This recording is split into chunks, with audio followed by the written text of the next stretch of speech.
Good morning to everyone. This is the revision class of company law for the third BCom. Okay, in today's class we'll discuss about the first chapter of the company law. This is the introduction to company law. Okay, under this chapter I will discuss about the repeated questions of the previous years. Okay, under this chapter the main repeated questions are meaning of joint stock company and its features, and the one more is the case Solomon versus Solomon and company, and one more classify the companies on the basis of the ownership, and the difference between private company and public company, and the one more most important question, what is the corporate way, discuss the circumstances under which it is lifted. Okay, one by one we'll discuss.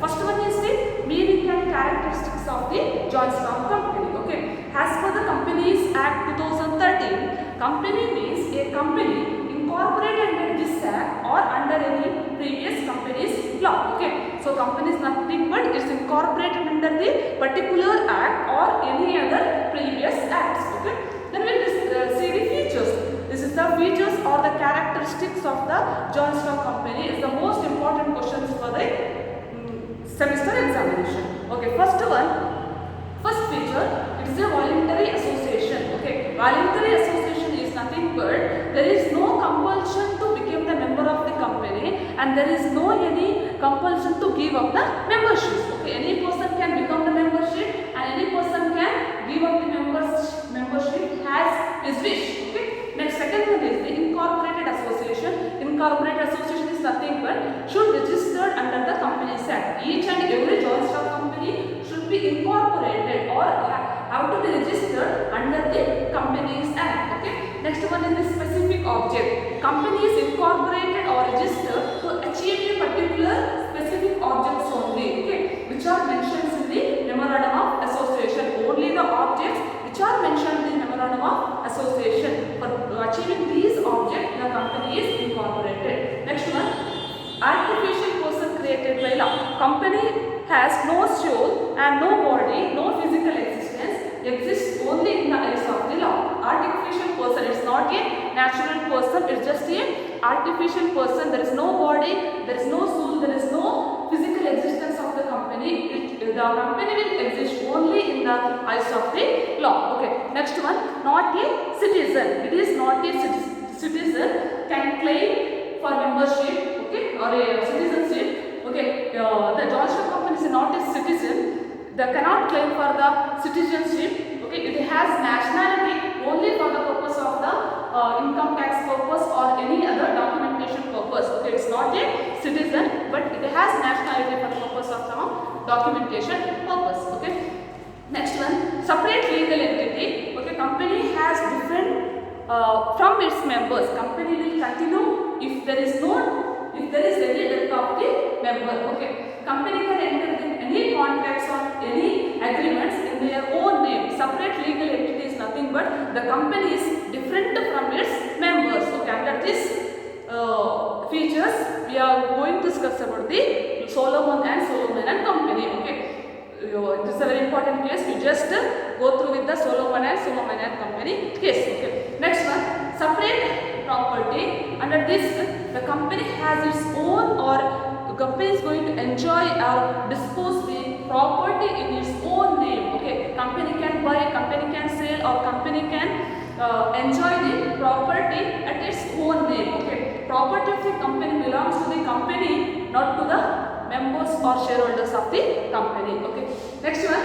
perpetual succession or continuous existence. It will exist for the long time. Life is not affected by the death or insanity of the members. Okay, there is a perpetual or continuous existence of the company. Okay, next one, common seal. Company cannot put his own signature for any documents, so there is some device to put the signature in the name of the company. Okay, next one, limited liability. The liability of the public limited companies are limited. Their liability is to the extent of unpaid on unpaid money on the shares. Okay, then transferability of shares. The public company can transfer shares to the another persons. Next, large membership. Public limited under the joint stock company, the membership is large. It's nothing but under the public limited company, the maximum members are unlimited, and under the private limited, it's the 200. Next, the separation of ownership from management. Okay, members are the joint stock company's members or shareholders are scattered around the world, so they cannot manage all the day-to-day activities of the company. So the members are going to appoint some separate management people to manage the day-to-day activities of the company. So the management and ownership is different under the joint stock company. These are the main features of the joint stock company. Okay, next we will see the next topic, corporate personality and lifting of corporate weight. Okay, corporate personality means, okay, corporate personality and lifting of corporate weight. Okay, another feature we already discussed about this separate legal entity. This concept is related to the separate legal entity. Okay, and the corporate personality is nothing but the company is separate from its members. Company is different, the members is different. Okay, and there is a way for separating the company from its members. There is a veil or there is a curtain between the members and company. They are different. But under the some circumstances, the company is going to lift the corporate weight. They are going to consider the company and members are the one and the same. I will discuss some circumstances under which they are going to consider the members and companies are same. Okay, under first, judicial interpretations. First one is the judicial interpretations. Okay, first one, for determining the character of a company. Okay, for determining the character of a company. Trading with, it's nothing but trading with the enemy countries. Okay, under this, remember the case law relating to Dynamo Company Limited versus Continental Tires. Okay, for determining the character of a company, it's nothing but trading with the enemy countries. At the time of war, they are lifting the corporate weight and they are treating as a company and the members are not the same. Next one, protecting the revenue of the government.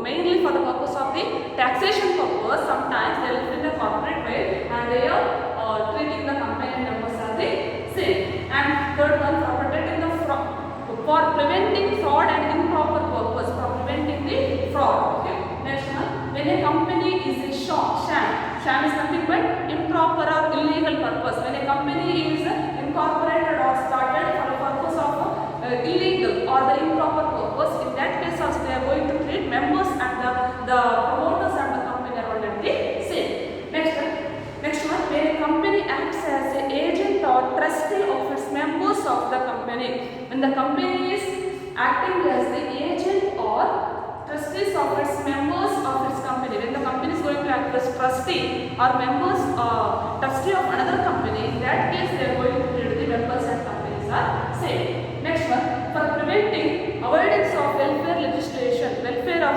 to protect the welfare of the society. Sometimes to protect the society's welfare, the company is lifting the corporate weight and they are treating the company and members are one and the same. And for protecting the public policy, for protecting the public policies, so in this case also they are lifting the corporate weight. These are the judicial interpretation under the lifting of corporate weight. Under the second, under the express statutory provisions, under this, separate entity is maintained but members are liable. Under the first, they are lifting the corporate weight, but under this they are not lifting the corporate weight. They are maintaining the corporate weight. Okay, there is a separation is there, but they are treating. They are in this case members are liable for the any inconvenience. If there is any misuse of the company's particular thing, the company's members are going to be liable under the statutory provisions. Okay, first one under this, where there is a reduction in membership below the statutory minimum. There is a minimum membership under the private company is how much?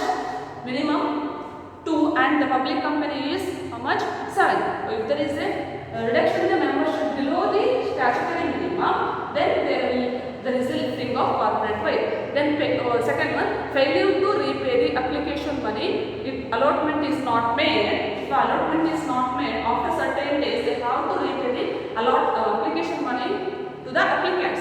If there is failed to pay the application money, then they will feel the corporate bill. In that case, that particular person who made the allotment, he is the personally responsible for that. Next, third one, misstatement in the prospectus. At the time of the issuing the prospectus, they have to disclose all the true matters of the company. If there is any misstatement in the prospectus, in that case, who is going to be responsible? The person who issued the prospectus is going to be responsible. Next, misdescription of a company's name. Misstatement in the company's name. At the time of the mentioning the company's name in any documents or any other agreements or contract, they have to enter the proper company's name in fully manner and the proper manner. If there is any misstatement or misdescription of the company's name, in that case, the person who stated the name, he is the responsible. Next, when there is a fraudulent conduct of business, okay, if there is a company is fraudulent for the purpose of the defraud the creditors or defraud any other persons or the against the public policy or any other reasons, in this case also they are lifting the corporate bill. And next one is the violation of any statutory provisions under the Companies Act. Violation of any statutory provision under the Companies Act. The usually only persons who are dealing the company, they have to do all the activities as per the Companies Act. If any person is going to violate or is going against the provisions of Companies Act, in that case the corporate bill is lifted. Next one, when there are holding and subsidiary companies, under the holding and subsidiary companies also they are lifting the corporate bill. Okay, they are splitting the holding and subsidiary companies are under the same. They are not going to treat as the separate. Okay, these are the main circumstances under which the corporate bill is lifted. This is the very important questions for the your semester examination. Please go thorough with this question. Okay. Next, under this, the last topic is kinds of the company. Under this kinds of the company, I am not going to discuss detail. Okay. First one is on the basis of the liability. On the basis of liability, what limited by shares, limited by guarantee, and unlimited companies. 3 types. And next one is the on the basis of registration. On the basis of registration, statutory companies and registered companies.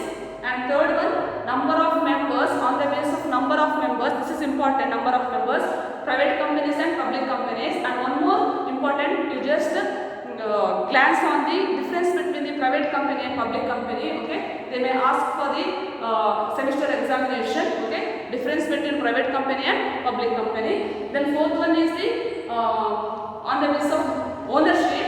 Under the ownership, government and non-government. It's the important the division of the types of companies on the basis of the ownership. This question asked for the semester examination in the previous years. Okay, so be aware of the basis of the ownership, government and non-government. Next one is the on the basis of nationality, under that domestic and foreign. And next one is the sixth one is the on the basis of control, is the holding and subsidiary. Okay, just glance the all these types of companies, and this most important is on the basis of the ownership, government and non-government. And one more thing is the on the basis of the number of members, private and public. Under that, difference between the private and public is most important thing. Okay, this is the division of first chapter. Okay.